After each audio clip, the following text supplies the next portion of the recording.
Hello. Am I loud enough? Oh, okay, cool. So I kind of feel like Brown Dash right now following Usher. So it's a tough act to follow.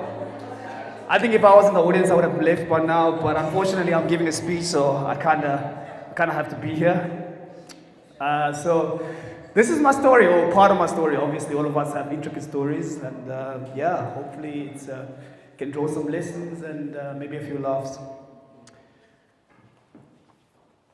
So I'll never forget the first day I got into high school. You know, I stood right there in this monolithic building, and I was like, "Wow, I made it, eh?" Because just some context, the school that I had just come from had a mammoth and whopping 150 kids. The entire school was 150 kids. So now coming to a school where there were 650, it was a step up, eh? You know, I had arrived, and now we spotted some suits, or what you call blazers, blue. Every day felt like I was at the Durban July. So I was like, I had made it in life. Now, one simple sort of fact about the school was that it was a colored school, and you know the stories about colored schools. You don't know the stories about colored schools, okay? Wow, where have you been? But yeah, the stories are that it's a bit rough around the edges, You gotta come some knives, you might not make it. Okay, I'm like getting signals, I'm not sure. What does that mean? I'm closing. Okay. I was trying to be like, like the musicians, how they do it. Yeah, proud test. Anyway. Okay, so yeah, they have a notorious sort of reputation where, it's a bit rough around the edges. They just, drugs, crime, all that stuff kind of happens. So if you can survive a colored school, man, you're a man. Bobo, not to say that you're not a man because you didn't make a colored school, but yeah, so I go in that school, I know the reputation, I've seen the movies, I know about Paulsmore Prison, it's not fun, so I'm like, okay, I need to join a gang, because I need to survive this thing, it's going to be 5 years. So then I go, I'm around, I'm looking a little lost, obviously, and another little simple fact, so the school was Muizenberg High School, but everyone else was like from Muizenberg Junior. So it was basically, everyone that was at that school had come from Muizenberg Junior. They all knew each other, they all, brasa, they had brasa, what you call brasa. And so I was like the outsider, like the foreigner, like literally and figuratively. So I was trying to sort of make my way through the school. And I'm just walking around, and I remember seeing, 3 guys who kind of looked at me because I was black, it's like a little different from everyone else. And then, one of them was like, he had, massive spikes. He looked like he probably had he hijacked, a porcupine and just put the spikes on his head. That's just how arrow straight they were. And he also had big arms, like very big arms. So for me, in my head, he's like, Mr. Popeyes. Popeyes a sailor man. So like, that's the image I had of him. And then there was another guy, Keenan, who was quite slender, very cool guy. But he's the type of guy, you look like you can beat him, arm to arm or, fist to fist, but you don't know. He looks like the guy who could be carrying something, so you never want to really do anything with him. So you never want to start anything with him. And then thirdly, there was another guy who looked Nico, who I found out was Nico. But, Nico was the type of guy, you wouldn't know he was colored until you spoke to him. Because he's like those black colors. I don't know if you if you know those guys.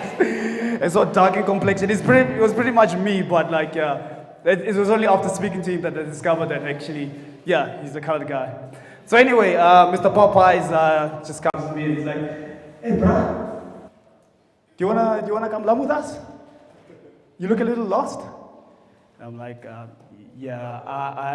lost. This is a new school to me. Oh, I see, we got the clever black here. I see, eh? Yeah, you see, you with that attitude, bro, you're not gonna make it through, through high school. So I'm like, as I told you, I knew the stories, I knew, what happens. And I was like, okay, I'll come in line with you, and that's exactly how I just joined the gang. I was part of that was the Fantastic Four. They had a token black guy, which was me. now in the group. So it was pretty good. And being part of a gang comes with some privileges, obviously. So there's protection and there's also girls, access to girls, but that was in theory because in practice you actually have to actually do that yourself. And also another privilege which I kinda hadn't thought about. There was a change in my diet, So back to the primary school that I had come from, the whopping massive 150 kids. We had a very diverse diet of peanut butter and jam, and jam and peanut butter the next day. So it was composed. It was like a poor school, but like poor meaning that the kids were the poor ones. So we all would queue up every day, get lunch, and we would get peanut butter jam sandwiches every single day, and also on top of that we'd get milkshakes.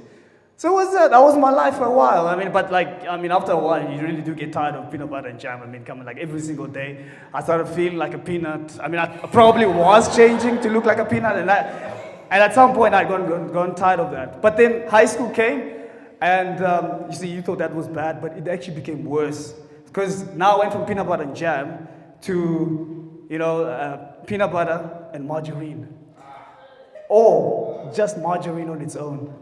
It's that bread that it just looks at you, it's so dry, and it actually collapses by itself, on the side, like that. Sometimes I would look at it and I'm like, I'm not really that hungry, eh? So anyway, going back to the privileges. So one of the privileges that I had is that Mr. Popeyes, the guy, Jason, he actually had he had middle class problems.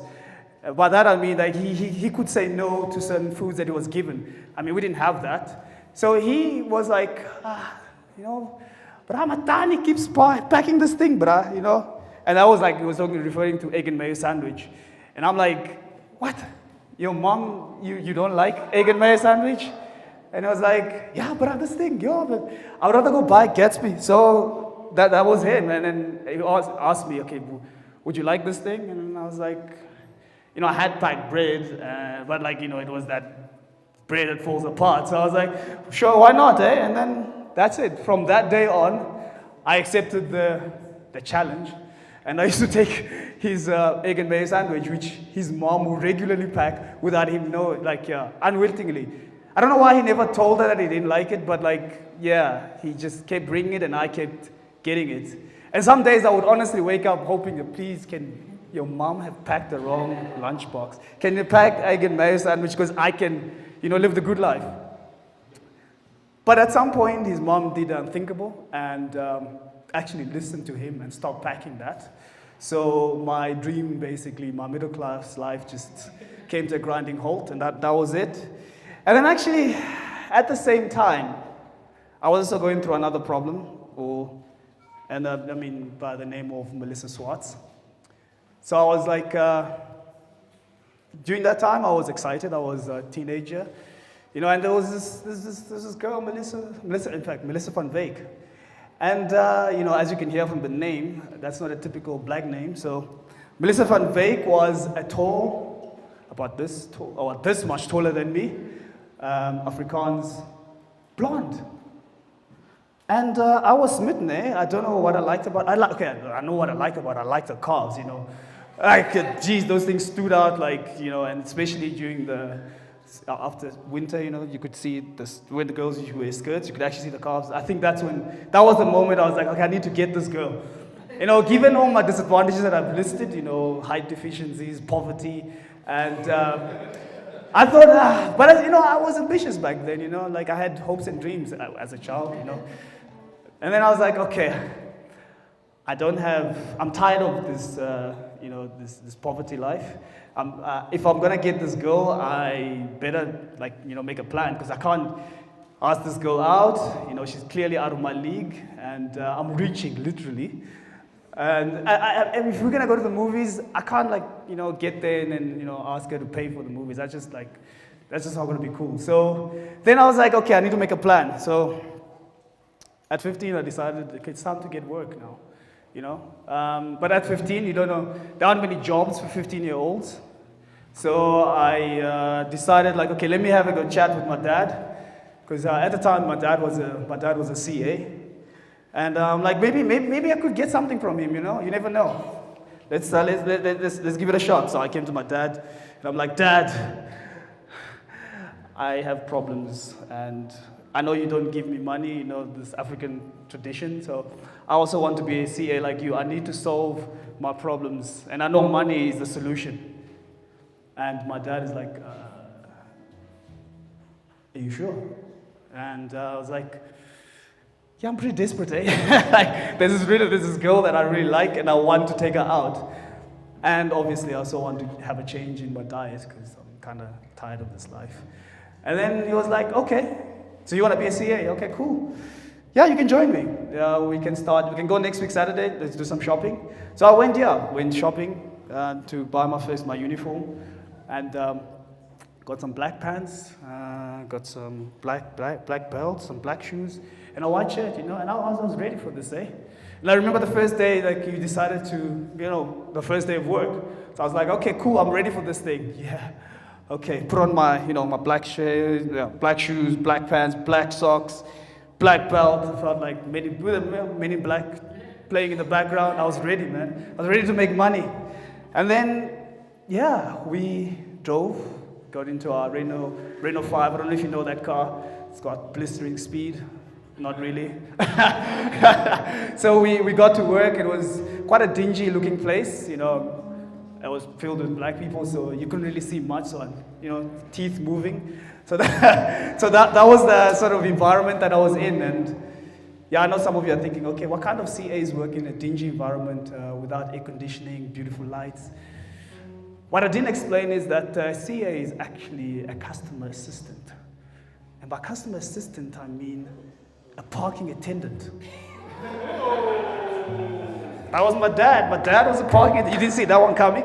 But yeah, that was his job. So he was a parking attendant, and, you know, obviously, not because he wasn't skilled or qualified enough. I mean, back in Rwanda, he was the director of a school. He was like a hotshot, and he made a lot of money, etc. But, you know, war happened. He dragged all of us. And we arrived in South Africa. But, you know, South Africa has a bit of love-hate relationship with foreigners, you know, xenophobia and stuff. So he struggled, you know, because some of his degrees, etc., they are in French. So to get work was actually quite difficult. And then he decided to become a parking attendant, and that was his job. So here I was, 15 years old, ready to look after people's cars, you know, prized possession, the most expensive possession after a house. And yeah, I was ready, you know. I was like, okay, I'm ready to do this. And I remember the first day we walked in, and they started, you know. So one thing you probably don't know about parking attendants, okay, perhaps the parking attendants that I had were a little bit more formalized. We had uniform, as I mentioned. We had like uniform caps with the CA. We even had cards with your name describing, you know, I'll be looking after your car. You know, it was quite a formalized process. And so when the first day, we actually, you know, to get a spot, the one thing you don't know is that you actually have to pay. So you pay to start working. So all of us are huddled up, and, you know, it's time to collect. It's like church, you know, when you sort of, everybody sends their 25 rands, you know, collect. And, you know, this is my first day, and I'm already negative 25. I haven't made a single thing. So before I've started working, I'm actually in a deficit. So that wasn't pretty exciting, and it was a little daunting. And I'm thinking, geez, look at me. I'm not really, I'm pretty much the same height that I was at the time. But, you know, I'm not really imposing. So will actually people even give me money? You know, there were a lot of doubts that were sort of in my mind. And then I was like, okay, let's just give it a shot. And then I was assigned a guy, you know, Innocent. And so what happens in that meeting, you know, each person sort of gets allocated the position, you know, like, you know, you are going to be there, you are going to be that side, 8 or 25 or 30. And depending on the position that you get, you know, that also determines the money that you get. Because obviously people tend to park closer to the entrance of the mall. I don't know if you've noticed that. So if you get the back of the mall, it's not going to really be a very lucrative day. So I think they felt a bit sorry for me. So they put me very close to the Checkers entrance. So I had this guy, Innocent, you know, and he was going to be like, you know, the Mr. Miyagi, and I was going to be his understudy and learn the craft of being a parking attendant. So the first day was tough. It was really, really tough. Obviously, I don't know if you know, but there's a lot of standing.